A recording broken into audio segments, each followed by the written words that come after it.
Epstein's accusers have released a new video calling for the release of all the files. I was 14 years old. I was 16 years old. I was 16. 17. 14 years old. This is me. This was me. This is me. When I met Jeffrey Epstein. This is me when I met Jeffrey Epstein. It's time to bring the secrets out of the shadows. It's time to shine a light into the darkness.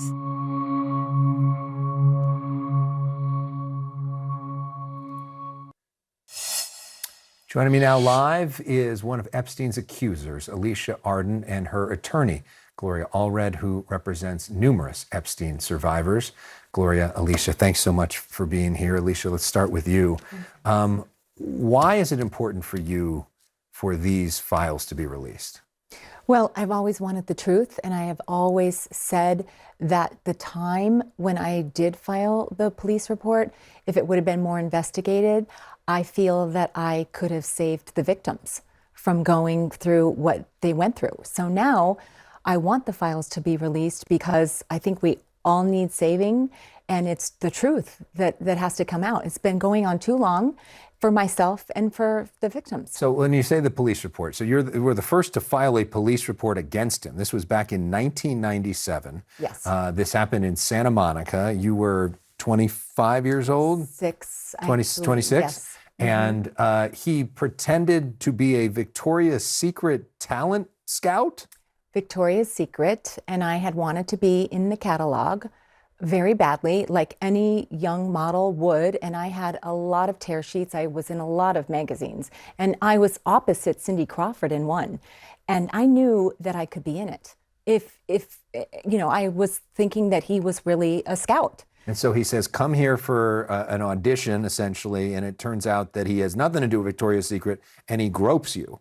And he gropes me, and he tells me to come take off my clothes, and he wants to manhandle me.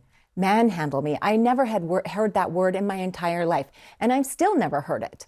I want to manhandle you, come over here, started touching my breasts, my buttocks. I was in a bra and underwear, which is common that you have to be in a bra and underwear and show your body if you want to be in Victoria's Secrets. And I was very happy to do so, but he really wasn't with the magazine in the end. Yeah, and Gloria, the interesting thing is she went to the police.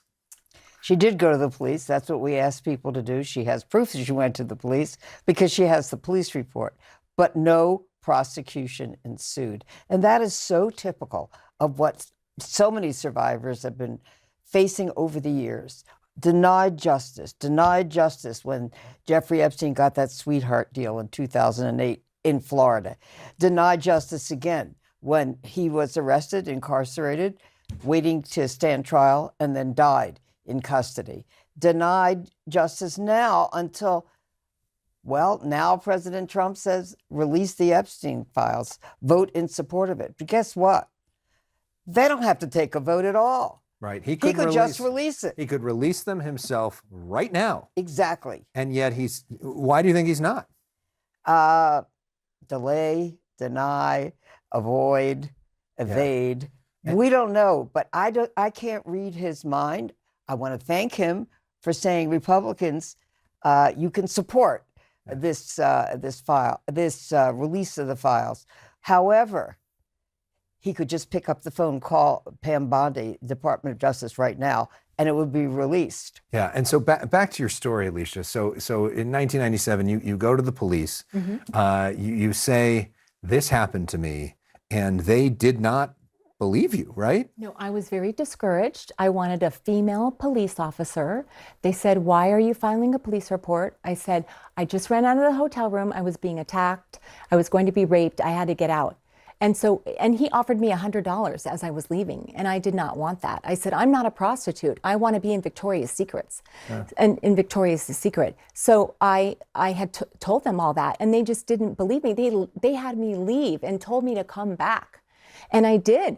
I went back to my job in Hollywood. I thought about it, and I went back, and I said, I have to file this. What if he's doing this to other girls? Yeah, and then to hear for all these years. Because that was 20 years before Me Too, right? When people suddenly, finally started to feel seen and to feel heard, to then know that all this happened afterwards. How does that make you feel? Well, that's a good point, Alex, because what happened to the Me Too movement? Is it still around? Does it protect myself and the victims? I don't really know much about it anymore, and I don't want them to be afraid if they're in a situation like me or whatever situation they find themselves in to leave and go to the nearest local police department and say, I'm here to file on something that's happening to me in this hotel room or wherever it is, and I want to file. I'm not leaving, I'm doing it. They should be strong. What do you want to see in those files? I'm ready and prepared to see anything that's going to come out of the alleged pedophiles that have assaulted my friends, the victims, and I'm ready to see who the men were and how on earth they got to where they were. They were friends with Epstein. How did this go on for so long? So I'm ready and prepared to see them. I mean, because we're hearing, Gloria, just today about Larry Summers, who was the head of Harvard, who was a top advisor to Barack Obama, to Bill Clinton, and that he was apparently involved with this. He's now saying he's going to step back from his role at Harvard. But I mean, there could very well be some heavyweights on the Democratic side in this too. That's correct. And of course, the time with Jeffrey Epstein a while back, there was another Democrat at the time that was good friends with him, and his name was Donald Trump. Who was a Democratic donor Yeah, at the time and right. invited Bill and Hillary Clinton to his wedding. Yeah, and now is asking the Department of Justice to investigate former President Clinton. He doesn't say what evidence he has that President Clinton did anything wrong. And of course, President Clinton denies there's it. no evidence that Donald Trump did anything wrong Exactly, so far. There's exactly. Right. Important point. Well, of course, we don't have most of the evidence, and that's another point. The Department of Justice, because of the subpoena that the House Oversight Committee issued, has released about 50,000 pages of files, but there's another 50,000 pages that have not yet been released. So why this dribble? Why not just get it all out? Now, there are going to be some redactions. How many? We don't know. We do know some, obviously, and I've said this for a long time.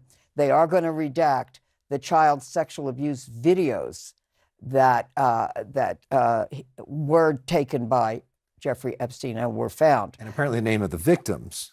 Yeah, and of course the names of the victims, or in a way that they are identified, even if their names are not known.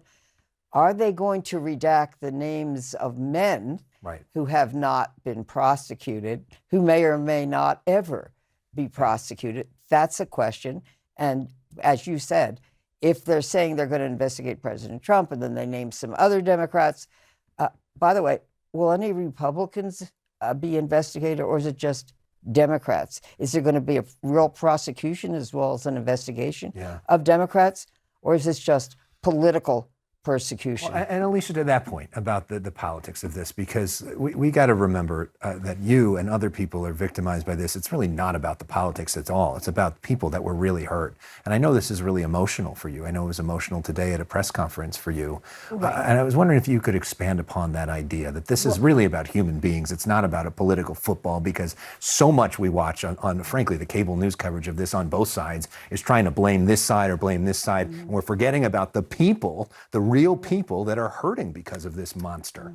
Right, and everyone should be investigated, whether it's a Democrat or Republican, like Reid, Summers, the Clintons, and all of Morgan Stanley. Everyone should be investigated. It doesn't matter what side you're on. Everyone should be investigated how they knew Jeffrey Epstein and why did they go, and if they went to travel with him, and how were they friends with him? And did any of them enable or assist or conspire with Jeffrey Epstein and or Ms. Maxwell to sexually abuse young girls, sex traffic them, and so forth? These are very important questions.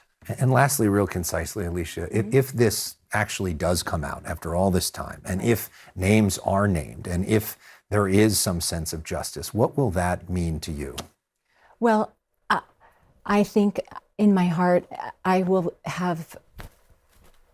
be a little relieved to know who these people are, and quite frankly, justice and the truth for myself and the other victims.